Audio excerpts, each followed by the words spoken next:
wonderful episode for you, Delishees. Grab a taste and get your plate here. I screwed it up. Whatever. Grab a plate and taste the delicious culture. I am Jon Francois. Today, I am Casey Black. Casey Black. That's a choice. Oh my God. And that happens to be the Project Runway designer that Toni's looking at on her computer right now. Why are you Casey Black? Because she got eliminated first, and I don't know why the fuck they brought her back. Yeah, that's like my main thought. I mean, I guess I'll spoil my thoughts about Casey, but she was in season 19. She got voted out early. First. And then she got voted out first again for season 21. Right? She sure did. So third time's the charm, or should we just say no? Casey, don't come back. You have ugly clothes.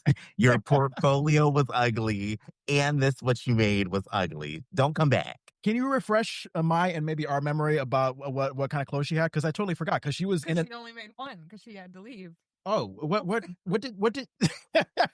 Wait, what did she make that was so ugly that she had to leave so quickly? I couldn't. She made an outfit that would probably look good on a Yo Gabba Gabba character. Okay. It was hideous. Okay, all right. I mean, did you see her mustard yellow outfit for her, cast photo? So.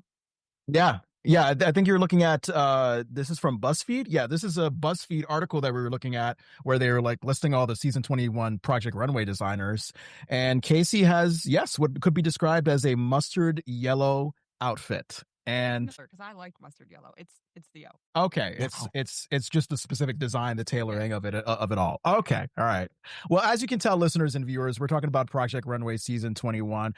I gotta say, this all started with you, AJ, because you recommended Project Runway as a sampler, and then I think you, Toni, I texted you. You texted me. All right. Before I do all that, I totally forgot to introduce this special third person that we have here, because it's not just me and AJ, guys, listening and viewing. My dearly lovely wife, Toni Rushlow, is joining us. And Toni, you texted me shortly after you heard the episode where AJ was recommending Project Runway to say, oh, hey, I like Project Runway. I'll watch it with you. And then we watched season 21 and I got so hooked. So thank you for bringing me into the cult. You're welcome into the cult of thread and mood. Mood is amazing. Yes.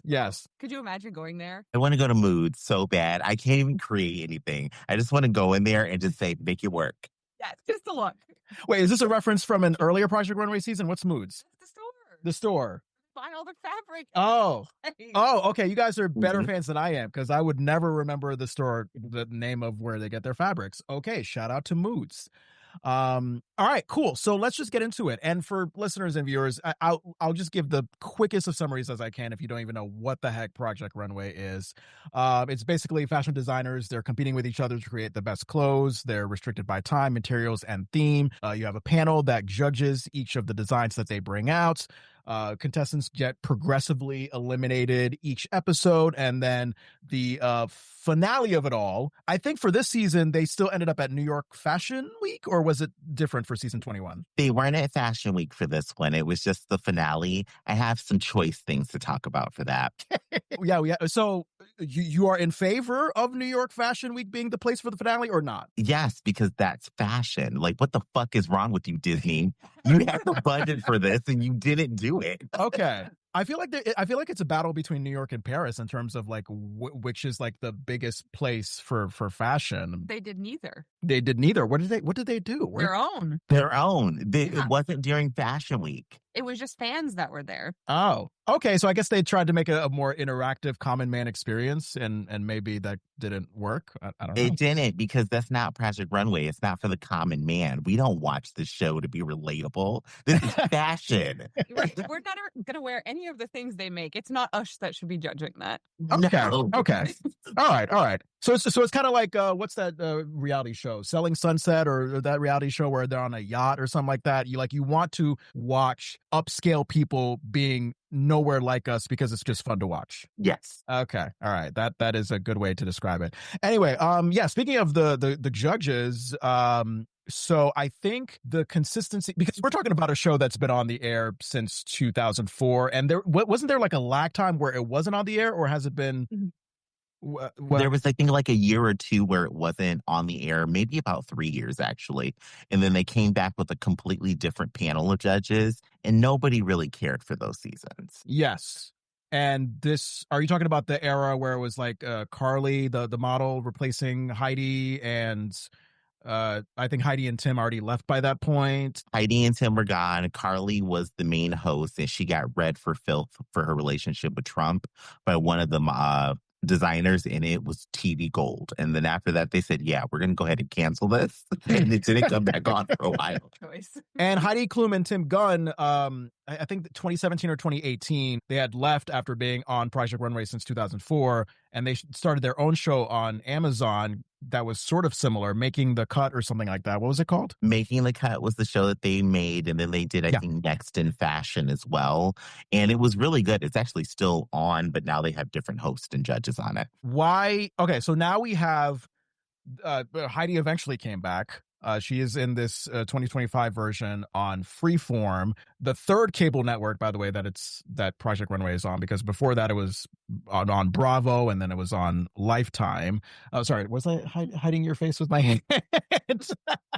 Sorry, as you guys know, I'm very expensive with my hands, and we don't have Toni often on the show, so she's right next to me. Sorry, I don't mean to block you with my hand. I podcast hand blocked you. Is that a term that we should throw around? Yeah. But anyway, so all right, so we know Heidi is back. And I believe besides Heidi, the only other consistent or almost consistent judge that we've had almost from the beginning, Nina Garcia from Elle Magazine. So Heidi and Nina are like the only OGs that are from this new season, from the old season. Do we know why Tim Gunn, the mentor, left? Because I did see like a video on Reddit where he explained it, but I didn't get a chance to watch it. So I have no idea what happened. He didn't leave. He wasn't invited back. The casting literally did not invite him, even though Heidi reached out to him and said that they were going to be doing a new show and that they wanted Tim. Then the premise was Tim would make a cameo, but Tim said, no, I've been with the show since the beginning. It's been me and Heidi. Why would I just do a cameo and then disappear for the rest of the show? So he ended up not accepting the offer of the cameo. I don't blame him. I wouldn't have either. Yeah. So like, it's a spit in the face. Yeah. Right. And I know both of you were very much in love with Tim Gunn. Can you both explain what about Tim Gunn you loved? Maybe compared to Christian Siriano, which is the replacement for Tim right now as mentor. Make it work. When he would say "make it work," I would just melt. I love Tim Gunn. That was his slogan. That was his signature line. It really was. Tim was the best. And I think also they filmed the show differently then. Like I was saying to John, that previously you got a lot more of them making the clothes and like the thought process behind it and all of that. So you got a lot more of like Tim in those interactions.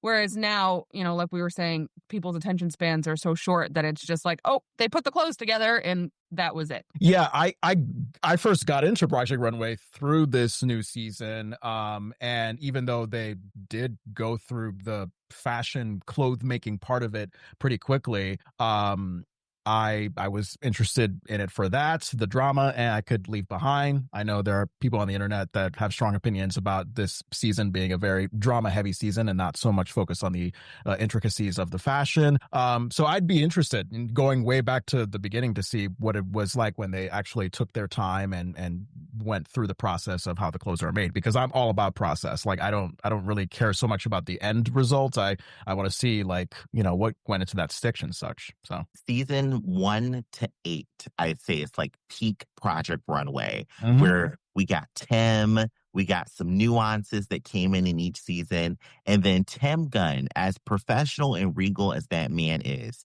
when he would cry, I would find myself in tears on the couch. Like, oh my God, this affected Tim so deeply. And that's where we got the Tim Gunn save from and just different things. It's a completely different show than what it is now. And I'm very disappointed in what Disney and Hulu and the people who were streaming it really put in place. I don't think it was as good as it could have been. So the role that Christian plays as mentor, what are the difference in the mentoring styles? Because from what I saw, think mentor is the appropriate word. Okay, so Yes. because Christian was seeing how the contestants were doing with whatever they were putting together for a challenge. He would, of course, give all the looks and the asides. I don't know about that, like that kind of thing. Maybe some words of encouragement here and there. But it seemed like he was sort of like, the middleman to just sort of check in and maybe give contestants some tips on how to impress the judges. I mean, it sounds like, based on your reactions, you guys are saying that Christian did not hold the role of mentor legitimately like Tim did.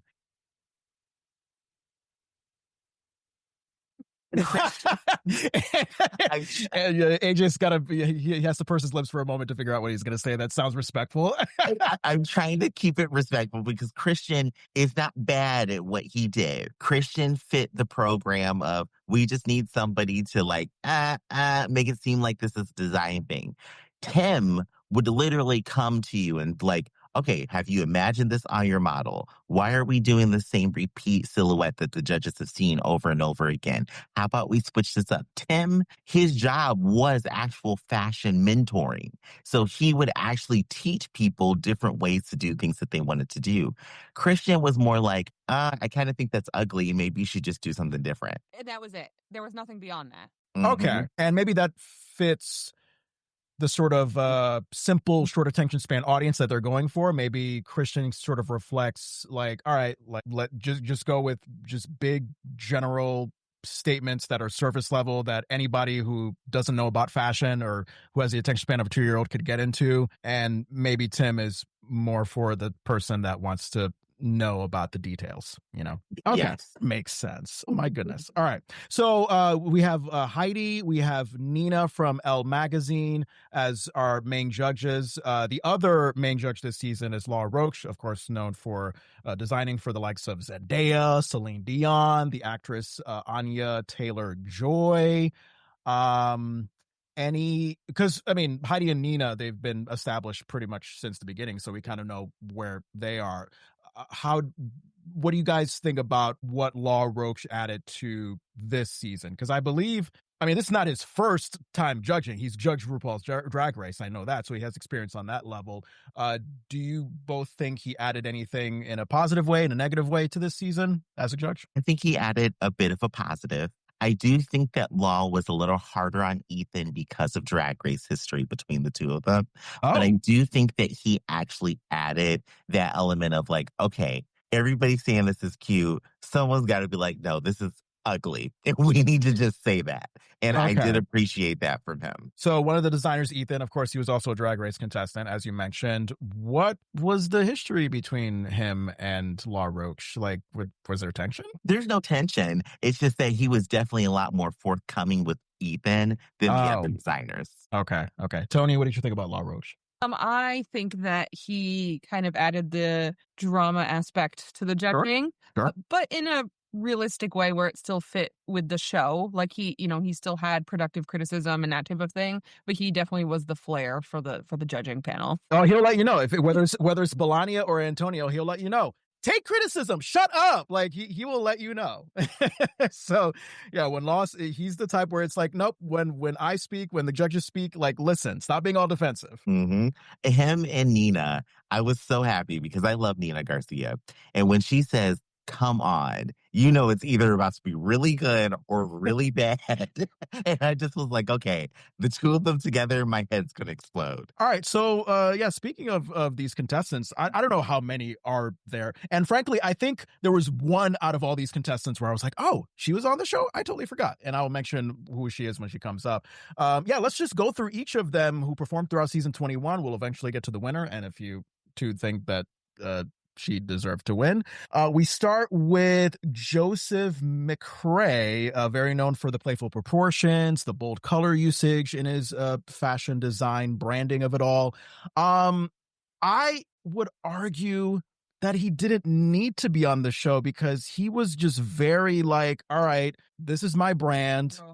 I'm going to have a puffy jacket all the time. I'm going to have the name Joseph McCrae signed on the puffy jacket. And that's not to say it's a bad thing. It's like, dude, if you already know who you are and where you stand, this is what you do. This is like, then you don't need to be on the show, because I feel like being on the show, in a sense, like the contestants are there to get validation, to get some learning, to improve. But Joseph seemed kind of to know who he was from the get-go. He seemed like he was content with being the guy where it's like, all right, you see a puffy jacket, I want you to know that that's from Joseph McCrae. So I don't know. I just wanted to get your thoughts on if Joseph McCrae needed to be there and if he gained anything. Like, Toni, how about you start? I don't feel like he was open-minded enough to be there. Mm. He wasn't willing to change up his look. Like you said, he's like, this is who I am. Okay, but you're supposed to be doing different things. You cannot do the exact same look every single time. And I feel like his color palette was also super similar. He didn't even go outside of that box. Mm-hmm. I will say I thought it was hilarious that he made a big deal about the other contestants calling him Joseph McCrae. And every single time he got judged, they just called him Joseph. Every single one of the judges, which I thought was fantastic. And he didn't say anything about it, because it's a power intimidation thing. It's like, oh nope, these people I need to get validation from, so they can call me Joseph, but the contestants have to call me Joseph McCrae. But AJ, what do you think? Joseph McCrae. I own a couple of things that he's made. I actually just bought one of his jackets, I think last night, because they're great clothes. Joseph McCrae would have been better on the original Project Runway. Really? And on the original Project Runway, you came as an established designer, and it was about building your brand and learning more.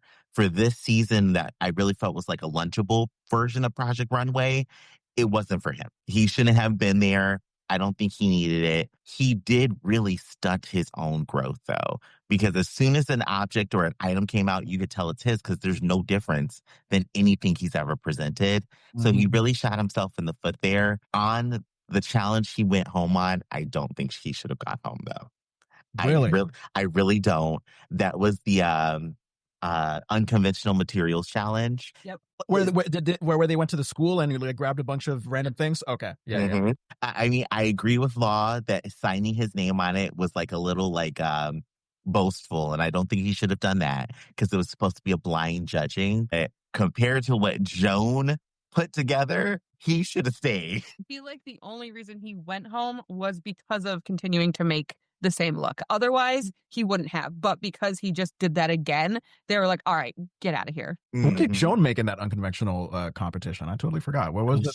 It was the popsicle thing that she painted black. Yeah. Remake she made of that, so much better. Yes.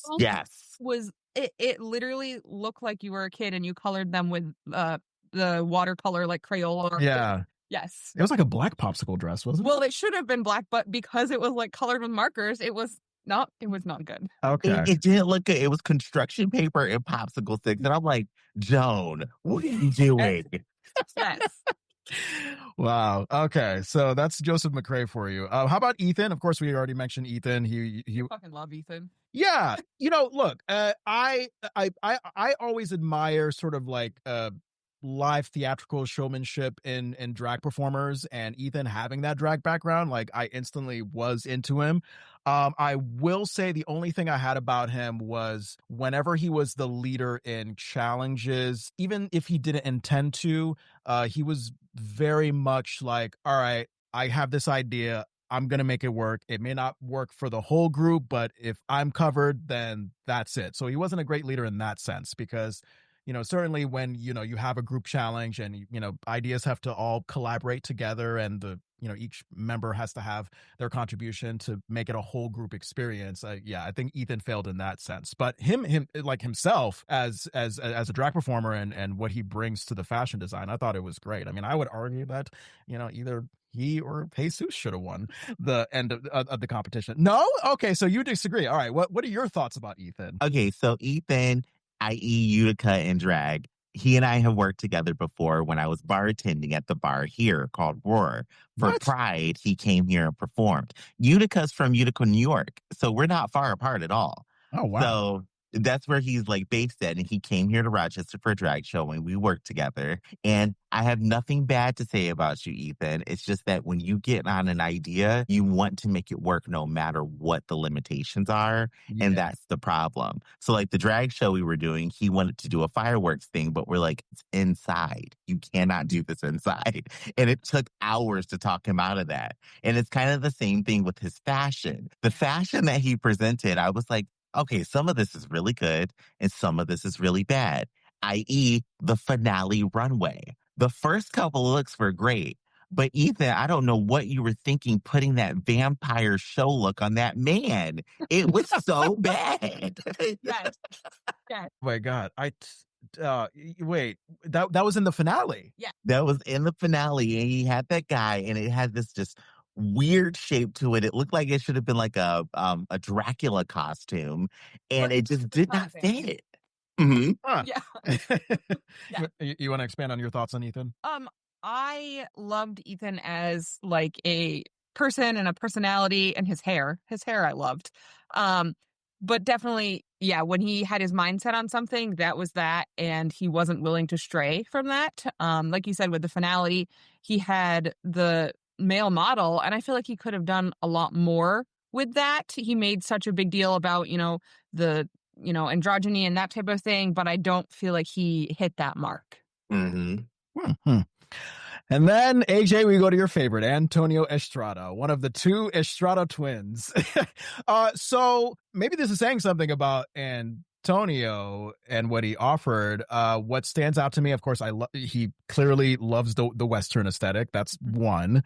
I do remember early on, it could have been a criticism from Law, Nina, one of the guest judges, Heidi. He did take the criticism pretty personally when he was one of the people at risk of being eliminated.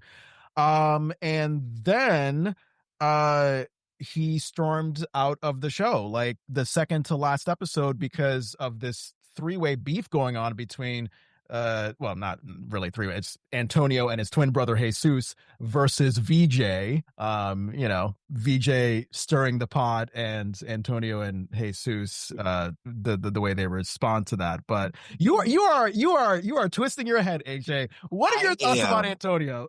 I am, because VJ is not going to get off scot clean here. Oh no, absolutely not. No. No.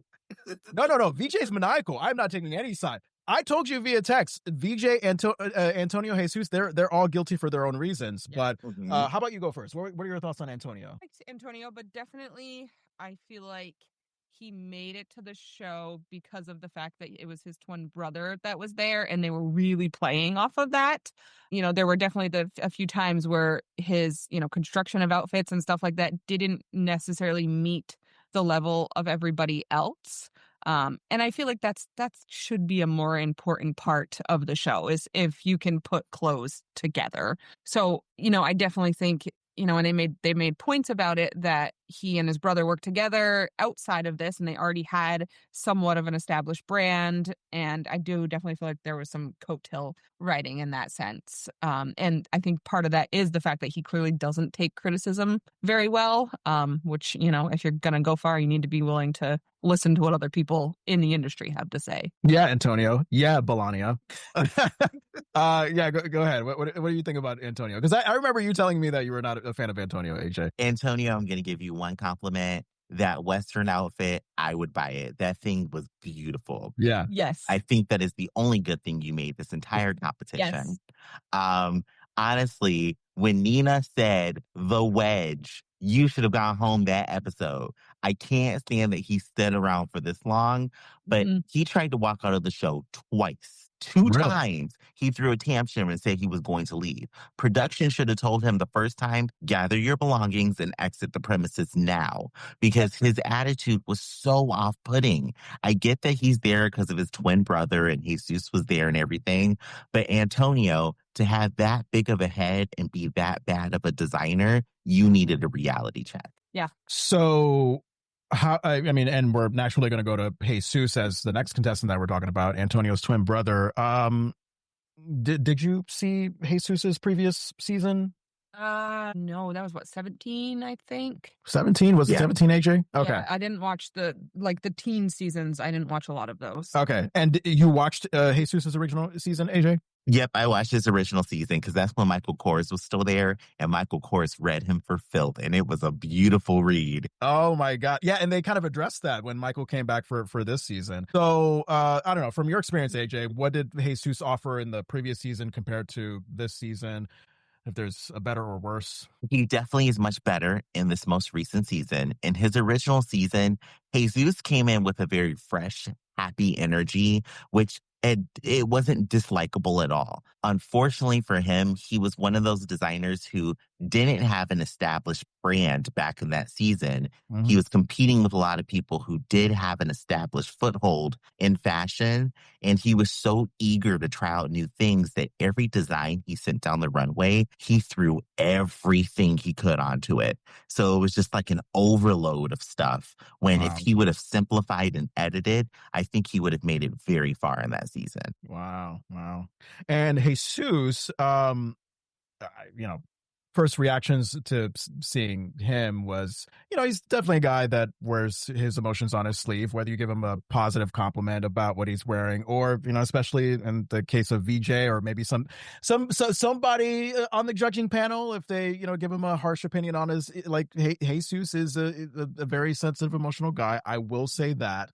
A funny moment, God, there was a muse that he was flirting with. Oh, that's exactly what I was thinking of. Like, he was there. He's like, "This is my man." Yeah, and I know the muse was very adamant about, like, I don't want a feminine look, and Jesus maybe didn't give him what he wanted. That's what I remember. He was so focused on, well, this man is for me, and he's gonna look the way I want him to look.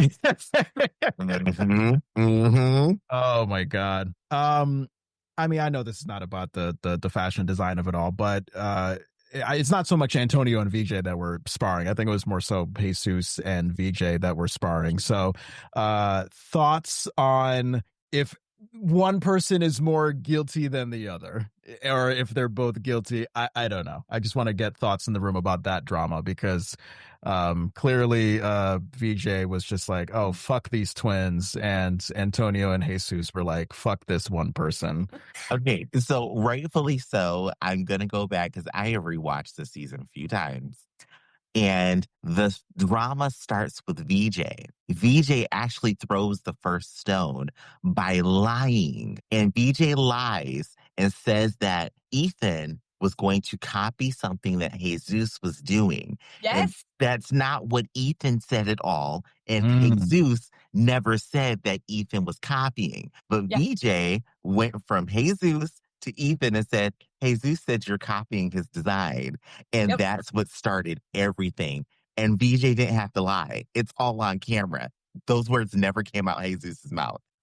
It definitely turned into a two-sided thing, but VJ was 100% a shit stirrer. Like, that was her, like, motive, I feel like, behind this stuff, to get people off track. And, like, she was always like, oh, I'm like the hidden one to worry about. And it was like, yeah, because you're throwing all those other jabs about other stuff to throw people off. And since she won, are we to take from this that, if you kind of pit people up against each other, if you have kind of this maniacal thing, that's how you win competitions? It's not the way to do it. Yeah. VJ, it's not the way to do it, because I personally do not think VJ deserved to even be in the finale. No. I really think VJ should have gone home a lot sooner, but got a pass because she would bring in ratings. Yes, 100%. Like, again, we know drama sells. Mm-hmm. It does. Unfortunately, it does. I feel like I apologize, because I don't know. I feel like listeners and viewers may be wondering, like, what each designer offers, like, what is their brand thing. I mean, AJ and Toni, you're more of the Project Runway experts than I am. So we already established, like, what Joseph and Ethan provides. Antonio, when I was looking online to kind of refresh my memory, they say that he offers playful, vibrant tones that inspire the self-taught designer with a rebellious air. Does that seem like an accurate? It's like a polite way to put it. No. If I were to think of Antonio or Jesus, they're evening wear designers. 100%. Okay. Yeah. So maybe this article was describing a business that they currently run. It's their way of politely being like, hey, his shit kind of sucks that he puts together. That's why they're talking about, like, new designers and that type of thing, because they're trying to play off that. Okay. And then for Jesus, the description I got, he merges old Hollywood sensibility with added flair, highlighting his pride and sense of self. Accurate? Non-accurate? Evening wear designer.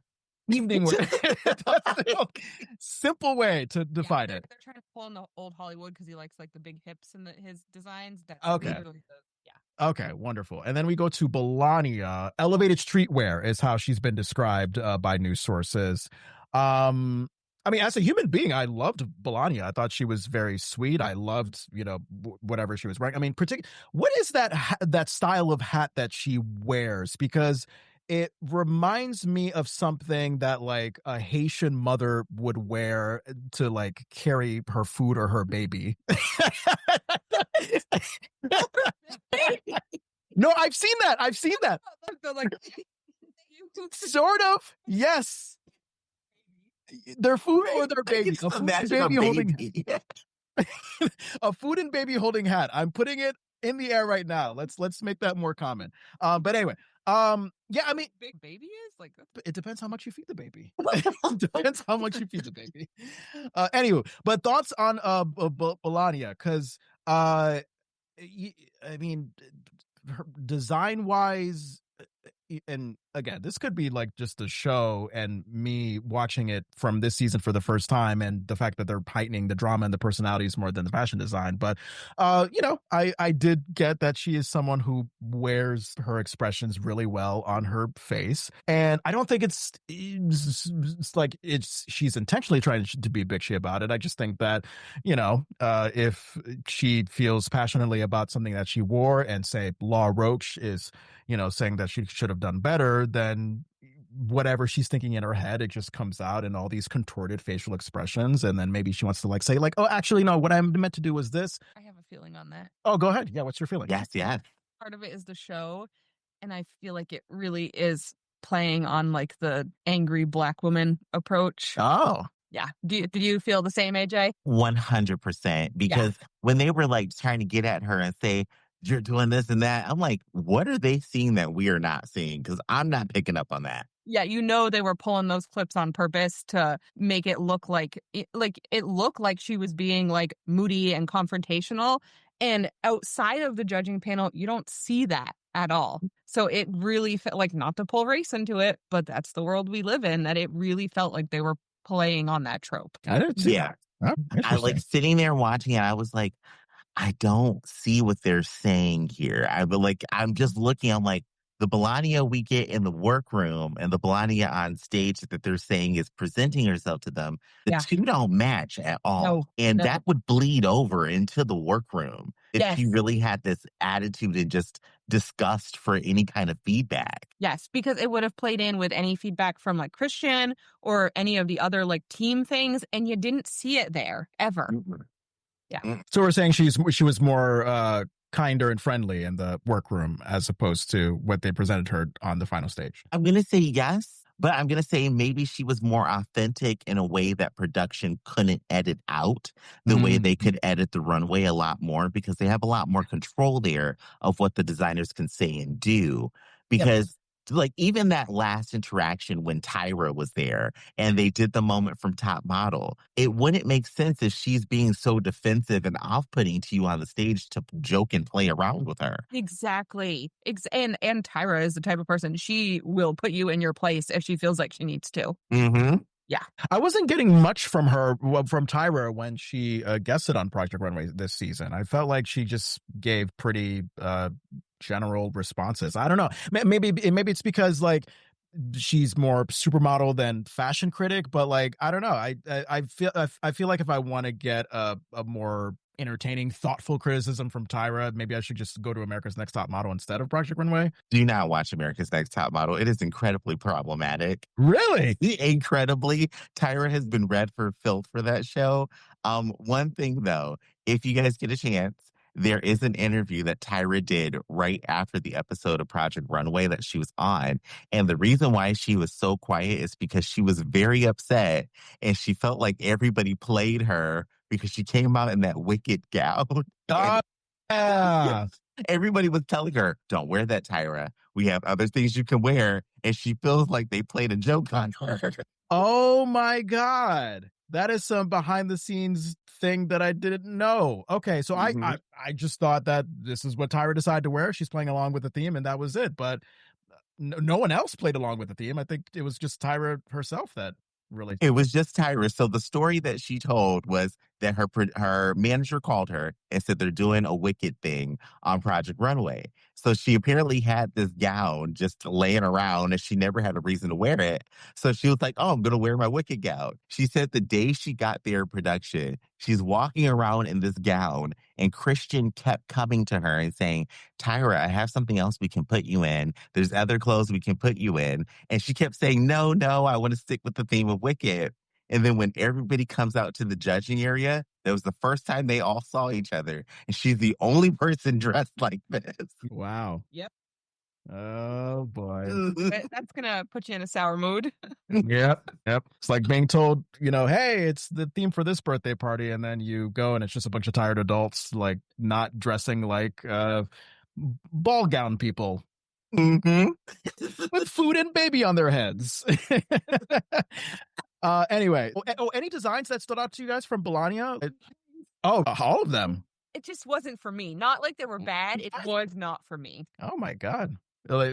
Is there what's the ugliest of the ugly? I just I don't know, the layout of them, the fall of them, it just was not for, like, I think they were put together well, and I think she did a great job with that. But, again, this is a show that should be for, it's for fashion. It's not for your everyday person. Yeah. And that is not something I could ever imagine wearing. Okay. AJ, what did you think about Bologna? There's two designs of her that I really liked, but I'm with you, Toni, where I'm like, a lot of what she presented was just kind of ready to wear.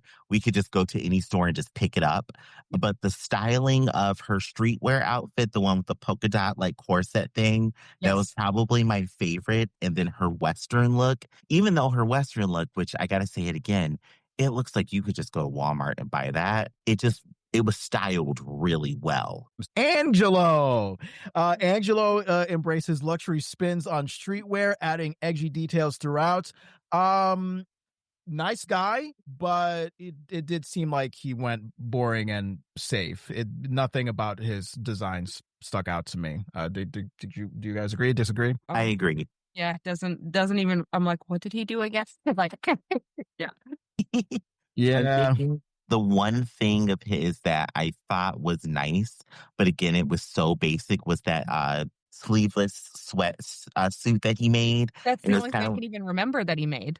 Yeah, it's so hard to remember the episode it was on. I can't even remember the episode because it was so basic. Like, there was no showmanship to it. It was just nicely displayed. But the only reason why I know Angelo is because I got a crush on him. I thought he was the cutest designer there. Oh, he's super cute. Yeah. I can see that. Yeah. Joan Madison, I mean, for me, AJ, and I'll lump you in because Toni, by you marrying me, you're an honorary Black person. So I will include you in this discussion. Joan is just that Black auntie that I want in my life. I love her maternal spirit, especially those moments where she was comforting Ethan when he was clearly overwhelmed by the challenges. So I loved that. As far as her design style, I do remember they were very exaggerated, theatrical. I mean, there was this one. God, what was that very loud green dress thing that Joan was like so confident on? And then I think that's what got her eliminated. Do we know? Did you're rolling your eyes, AJ? You didn't like it. It was hideous. Oh my God. That was Joan's streetwear look. It looked like, and Law said it himself, you look like somebody's mom going to church. Oh, yes! That was 100% the vibe. Yeah. And it was old school, not in a good way.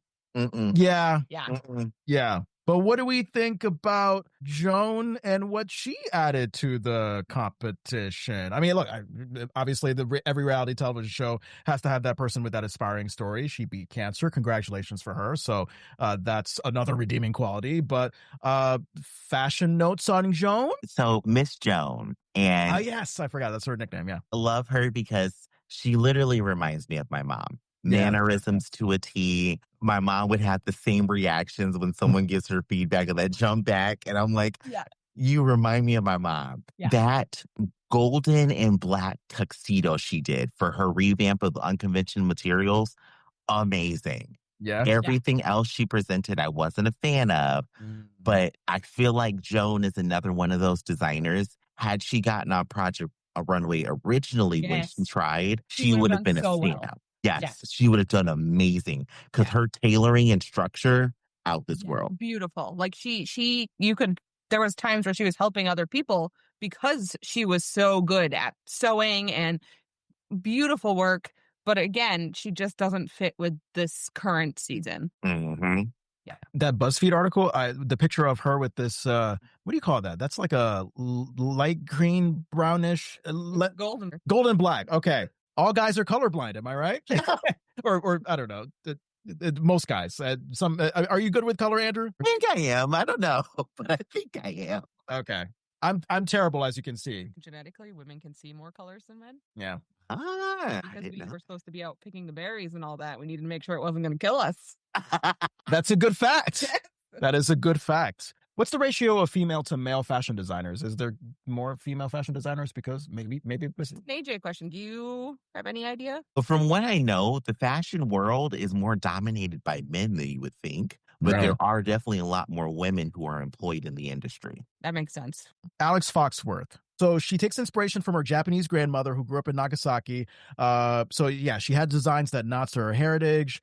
She had traditional kimono techniques and timeless elements. That's what I'm reading from this unnamed news source. Thoughts about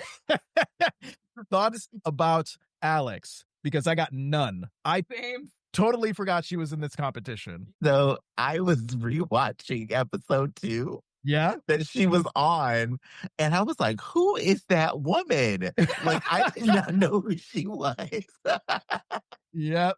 If you guys remember, she created that sweatsuit that had the big open arms and the red corset.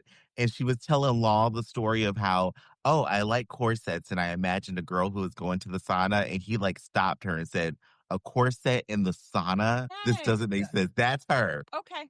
There you go. Okay. I need to rewatch you, Alex, because that sounds like a very interesting episode. And I was apparently there, and I just don't remember it at all. But I do remember Madeline. Madeline, the vintage Renaissance woman, definitely wore it herself. She put it in her pieces. She certainly, because of her Renaissance obsession, had a abnormal personality. But what I loved is her very unlikely friendship with Joseph McCrae, because You loved him. yeah, those are two people I would not imagine would get along and see eye to eye. But and I really hope somewhere they're still having coffee and bonding over whatever. But aside from that, any thoughts on what Madeline offered in terms of fashion in the show? No, I mean, I feel like hers was, it made sense for the show. I don't know if I would say that necessarily stood out to me in any way, negative or positive. I think the show was beneficial to her for her career. And like you said, I hope that Joseph McCrae and her still have some type of relationship, because I feel like he could be a good mentor for her. I agree with you. Fashion, the only outfit that I can think about is when they did Eva Longoria, and she did her gray outfit. That was probably the only one where I was like, yeah, I love how this looks. I do know, hopefully this makes you guys happy, they still have a connection, her and Joseph McCrae. They're all over their TikTok and Instagram together. Yeah. And I would love to see more work from her. I do think she was a great fit, and she got eliminated in the perfect spot, because it kind of seemed like she was burning out, but then was still wanting to do more. Yes. So she can take this and learn from it and really advance herself. Definitely. Again, I'm looking at this picture of Madeline on Tony's computer. Her hairstyle, I'm trying to figure it out, because I'm getting a little bit of Princess Leia. I'm also getting a Christmas wreath with that circular braid thing that she has, with the glasses. I'm getting Amish housewife. That's what I'm getting. Yeah, I'm getting all the vibes there. Yeah. I've got to see this picture. Yeah, please. We'll send it to you. Okay. She is a vibe. Yushin, who also Yushin, who also had a streetwear mentality to his then left on the streetwear one, or no, he didn't. But no, he almost did. Yeah, so he almost got eliminated on the failed that one. Yes, that something you go to the fair and you buy those ripped shirts or sweatshirts. It was horrible. Trash. It brings me back to my middle school days. Oh my god. Yeah, Laura Roach and the other judges, they were like, this was your competition to win. So that was sad. And then the next week, I think they had a Western theme that he got eliminated from. Okay. Yes, that's right. Yeah. That's right. Do you guys remember? Oh, yeah. So what Yushin was wearing as himself, like he did have some sci-fi and alien elements to his streetwear clothing, didn't he? He kind of did, but Yushin, everything that Yushin wore, he designed himself. So all of his clothing that he had on in every episode was his own designs.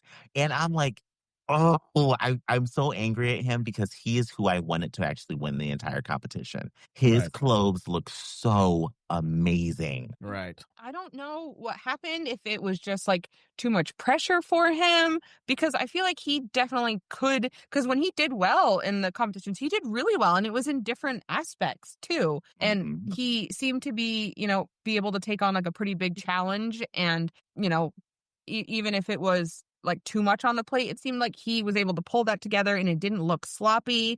I mean, he made the soccer ball outfit. And it looked like it was tailored and like put together well. Yeah.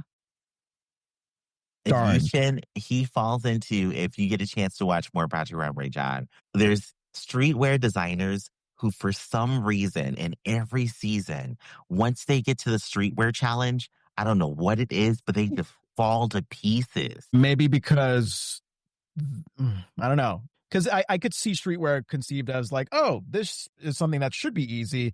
And maybe they're just in their head too much and they're thinking like, oh, crap, like, it should be mine to win. But maybe the way I'm going on gut instinct as to what I think it should be, maybe it's not right. So maybe I should do something else. And, so I don't know. That's what I perceive it. And shall we save the winner for last? VJ Floresca. Had a hard time describing VJ's fashion sense for myself. Thank God I had this unnamed news source do it for me. Deconstructed elements, curates bridal wear and ready-to-wear pieces evocative of contemporary trends from tailoring to construction and more. That's not what I got from VJ. What I got from VJ was two moments. One, the jaw-dropping reveal competition, and the whole... Yeah, so the whole thing was VJ didn't have a reveal. The reveal ended up being like this bland green Christmas sweater looking thing, but she got points on the tailoring of the leather. The tailoring and the model, the guy loved it. He loved it. Yeah. And that was like part of the point of the competition, right? Is to satisfy your client. Yes. Okay. Yes. But what? they were all right to be pissed off because there was no reveal. Yeah. Yeah. If this was the original Project Runway, VJ would have been sent home. No matter how tailored, how much the person liked it, if you did not fulfill what the actual brief was, you automatically got eliminated. So I was not okay with VJ staying there.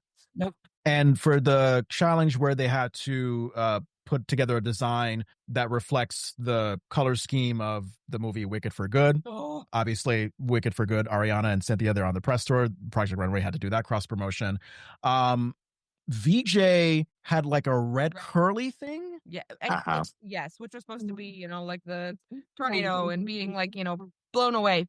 Those shoes, AJ, were hideous. Those shoes were hideous. I don't know why everybody liked them. Judges were like, oh, they're so beautiful.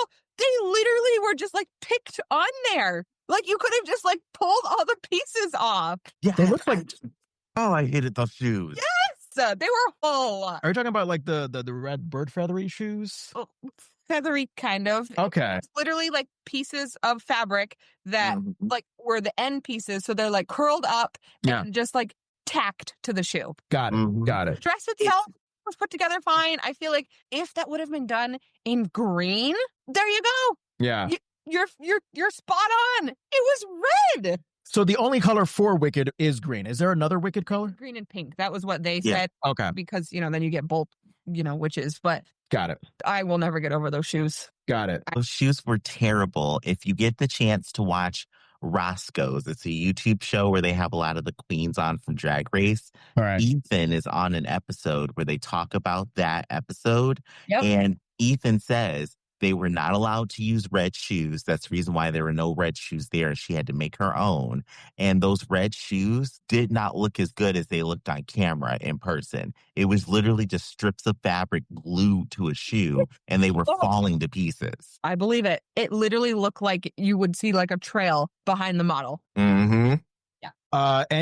Anything else? I mean, any positive things about VJ's? Any positive things about VJ's fashion challenge choices that stood out? And also from both of you, did she deserve to win? How about you start, Toni? Tailoring wise, right? Clearly, very good tailor, could put an outfit together. I don't feel like the runway show did it for me at the end. It was fine. What did she do? I totally forgot. What did VJ present? It was all like monotone, and and also just kind of felt like replicas of maybe some other looks that were seen previously throughout the show, not just from herself, but also from like other designers. It didn't feel original to me. Like, you're supposed to be making your own like collection. It didn't feel original. There was nothing that stood out about it. The clothes were put together beautifully, but beyond that, that's not a winner for me. AJ? So I'll just say this now. The finale, I really wanted Yushin, Joseph McCrae, and Madeline. That's what I feel like would have given us like a very brilliant final runway. Because, Toni, you know it, in the previous Project Runways, the final finale, the final 3 designers had 6 months to create their collection, and they would go do it at home. Yes. And we got it done in like a week, I think. Yeah. And it just, again, thrown together. Mm-hmm. Yeah. It was thrown together. There was no depth. EJ, her collection, that first look that came out that was supposed to be pieces of metal attached to a bodice. Oh, I hated that. It was ugly, looked dirty, didn't fit right. Like all the smears on it. And they even had that clip where they were like trying to clean it off before the model went down the runway. And you see it going and you're like, it looks like you need to take some Windex to that. It's a smudged window.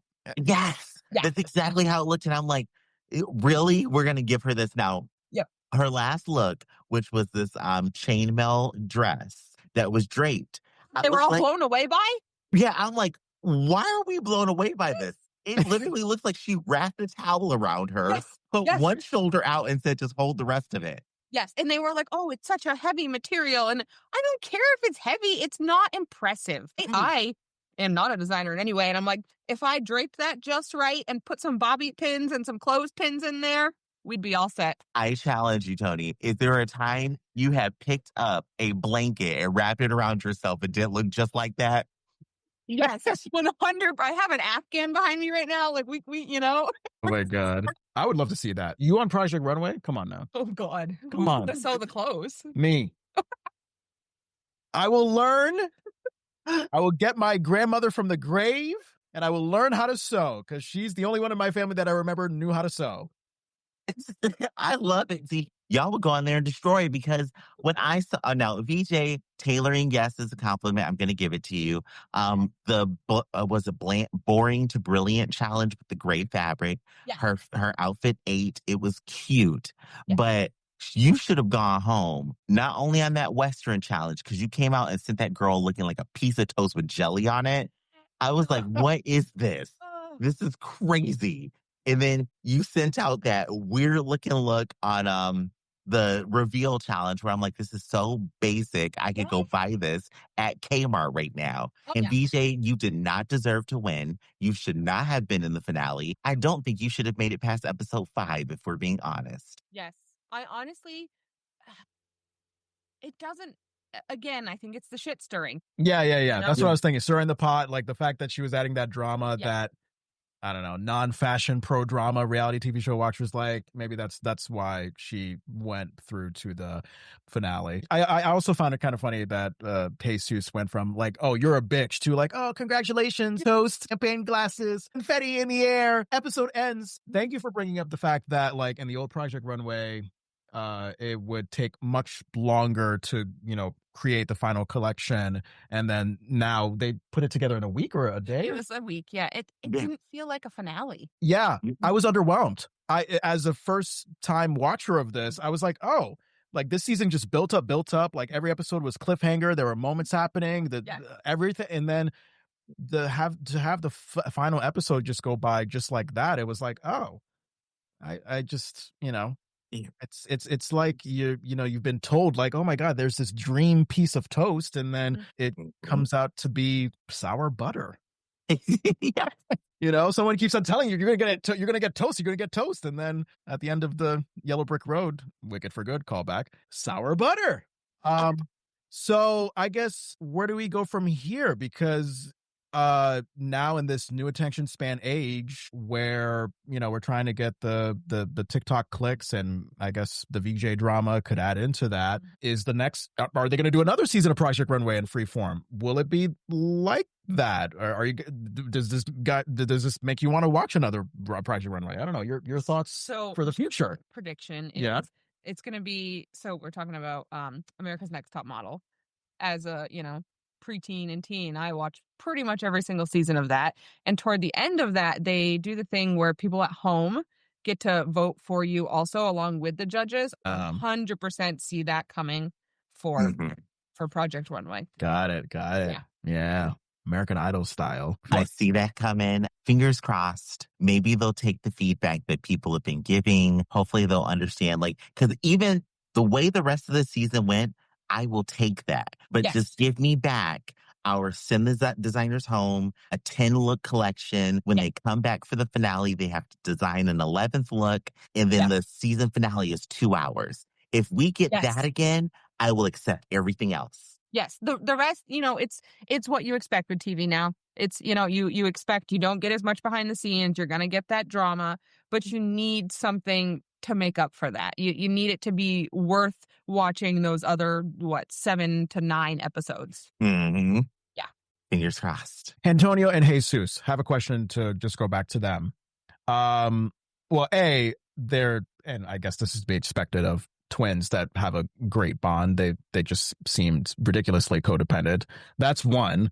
Two, the moments where they're clearly like, oh, helping each other out. They're supposed to be, contestants competing against each other, but they're like helping each other out, it seemed like they were trying to make it so that they're like the final 2 contestants at the end of the season. At any point, did you guys think that the judges, anybody should have intervened and said, no, this is not how the competition worked? Because that's kind of what was going on in the back of my head.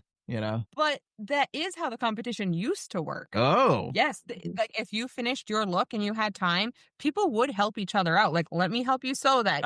Here's an idea I have. Because yes, it is a competition. But again, the show is to help them further themselves, make them a better designer. So yes, it was just those 2. So it made it feel very much like they're like co-conspirators. But the show used to be that people helped each other so much more. Yeah. If you go back and get a chance to just watch some of it, you'll see that there are times where people get a lot of help from other designers.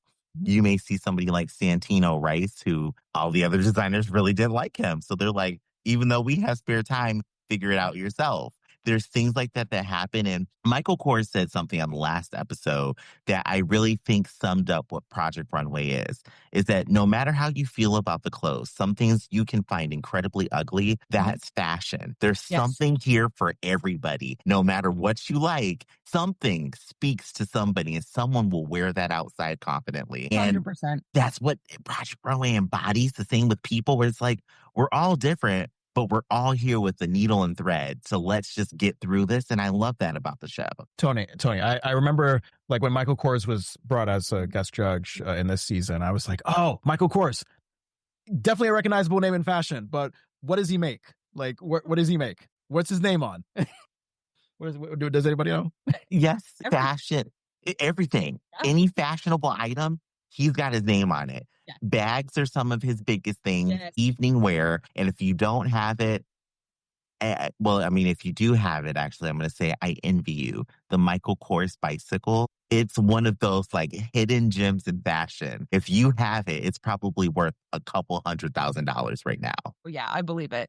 Yeah, Michael Kors is one of those names that he is so popular and has been around so long that you aren't going to just find stuff of his in designer stores and his stores. You're also going to find them in like Marshalls, TJ Maxx, all of those things, because it's a household name. Whether you have the money for it or not, you may not be able to come up with money for the original price when it comes out that season, but a few seasons from now, when all those extras are bought out by all those places, regular people are going to come up with $150 to buy that then discount bag. Mm-hmm. I was with you on the bike because, as you know, Toni, my dream is to find time to ride a bike on our beautiful trail that we have near where we live here in Vermont. Mm-hmm. I was with you on 100, but then once you said 1,000, you lost me. so I guess I'll have to get a Walmart core bicycle. Also Santino Rice. That's the name of a contestant. That literally sounds like a brand of rice. I think there's something that's close to it. Zatarain. There's a chip. There's a tortilla chip that's called Santino's, right? Tino's said at the grocery store. I see it all the time when Tito's. Yeah, that's the white bag, right? Hmm? A yellow bag. Well, they have white too, I'm pretty sure. Yeah, white and yellow. White and yellow. I munch on those chips all the time. Anyway, that was my stupid observation. I was like, Santino Rice. Oh my God. Is there like a rice that is called Santino Rice? Because I would be convinced that there is. Anywho. All right. So I want to see more Project Runway. I will say, because I was so into season 21 of Project Runway, Andrew, I was like, Toni and let's go to the very first episode of the original series on Hulu. And I have to say, it looked a tiny little square in the middle of our big TV. Yeah. So I gotta say, it looked absolutely disgusting. Like in terms of video quality. Yeah. Like it's a trip to go back to what 2004, 2005 reality TV looked like. Normal to us then. It was. It literally looked like some college kid with like a grainy quality video camera filmed the show. It was bizarre. And then you had Heidi, who dressed more casually. It seemed like she had more casual streetwear fashion when she was judging the contestants. And now this current season, everything she's wearing is just a stunning formal dress thing. Tim Gunn, of course, was there. He was a very kind, humorous guy. I was wanting to watch more, but you ever watch something that just looks so 2005 that you're like, It's hard to get through. Their first season, they had 2 JVC cameras. They had 2 boom mics. Damn. And the show was filmed on a budget of $20,000. What? That is why it looks so cheap. Yes. Well, so the first season actually wasn't supposed to be premiered on television. It was just their pilot that they presenting to Lifetime and then Bravo to say, this is what we're bringing forward. But they loved it so much that they aired that. And then the second season is when they got their production budget. And what I didn't see in the season 21, back in the day, the contestants chose the models. You actually got to see them process of, like I told you, there's so many behind the scenes things that you don't get to see in season 21 that I just feel like give you so much more about the designer. And it gave me the energy of like when the teacher rolls in the TV into the classroom and you watch a documentary that at the time is boring because of its slowness and the details of everything. But yeah, that's what I got from this very first episode was just, oh, okay, like we're taking our time. We're getting into the nitty gritty of how this works. They showed the contestants and Tim Gunn and everybody getting together on the rooftop for a party just to like mingle, and it's like, oh yeah, you don't get any of that in modern day. You just get right to the point. In the first couple of seasons, there's always a social. So all the designers meet at the social and they mingle with their champagne and stuff. And then Tim and Heidi come in and it's about 30 minutes of time that they would just spend talking, getting to know each other. And then they issue the first challenge. Like they don't do that anymore. There's a moment in this new season where Heidi says, I've got the button bag. And if you didn't watch previous Project Runway, you're like, the button bag, what is that? The button bag plays a huge role in choosing how you actually can do things in Project Runway in the earlier seasons. Yes. So there's a lot of stuff that happens in the past that when you watch it now, you'll be like, whoa, how did they film this in just an hour? Yeah. Oh my God. Yeah. It also, that first episode, it also, again, the school analogy, I took a entrepreneurship class in maybe junior or senior year of high school that I was often late to, by the way, because I just didn't care and I needed my lunch. So I was irresponsible like that. But the point is, and this is to show you how credible this entrepreneurship class was to teach us how to own a business. The teacher put on The Apprentice. Like, she literally put on The Apprentice. And I remember watching like that first season, like that first episode of The Apprentice, and that Project Runway and it's appropriate because Project Runway 2004, Apprentice came out, I think, in like 2003. And yeah, it just gave me that vibe of like, oh, video camera that's cheap around the streets of New York City. There's Omarosa, and oh, pull back, suspense. There's the big man, Donald Trump. This was a great discussion. I love this. Let's do this again whenever that new season comes out. Why are they not airing this originally on a streaming service? Why is it airing on Freeform? Who watches Freeform? Does anybody watch cable anymore? So I think it was on Freeform because they just needed a place to put it. And then I think Hulu either like, what is it? When they take over a business, I think they're taking Freeform, but now Hulu's getting bought by Disney. So it's officially going to be a Disney thing. Yeah.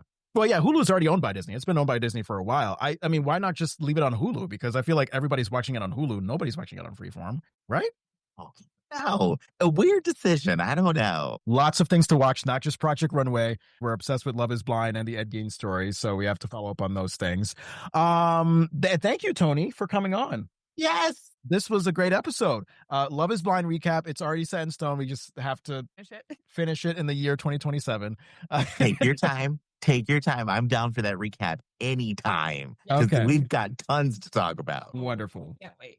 Wonderful.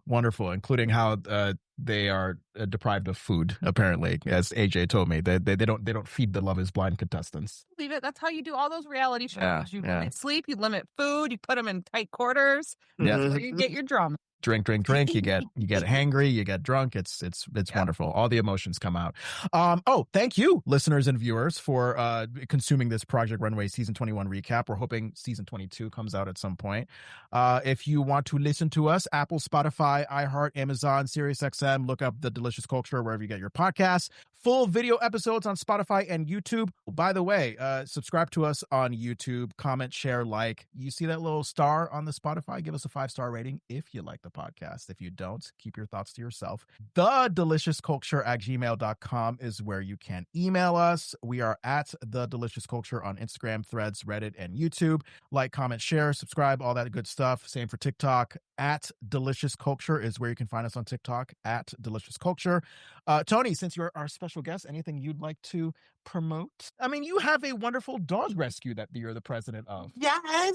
I know you're most likely not talking to the people who come to you for dogs, but It's Friends for Life Dog Rescue Vermont. That's yes, where all of my time and dedication goes to. How about this? A public service announcement for people who want to own dogs or are already owning dogs. A public service announcement that you think they need to hear.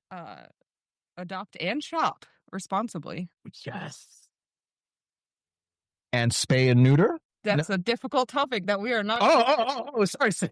Sorry. I was going. People coming for you. Just let that one be. Okay. I'm sorry. I was going the Bob Barker from The Price is Right route because he used to say that at the end of every episode. Please spay and neuter your pets. Good age. Yes. All right. How about humans spay and neuter yourselves? Some of you. Yes, some of you, please do. Okay, where can we find you? Yes. To change the topic. Okay, you guys can follow me on TikTok and YouTube, just at AJ Vandertunt. And yes, I have heard your request. I listened to Taylor Swift's Opalite. And if you want to know what I think about it, go listen to it on TikTok. All right.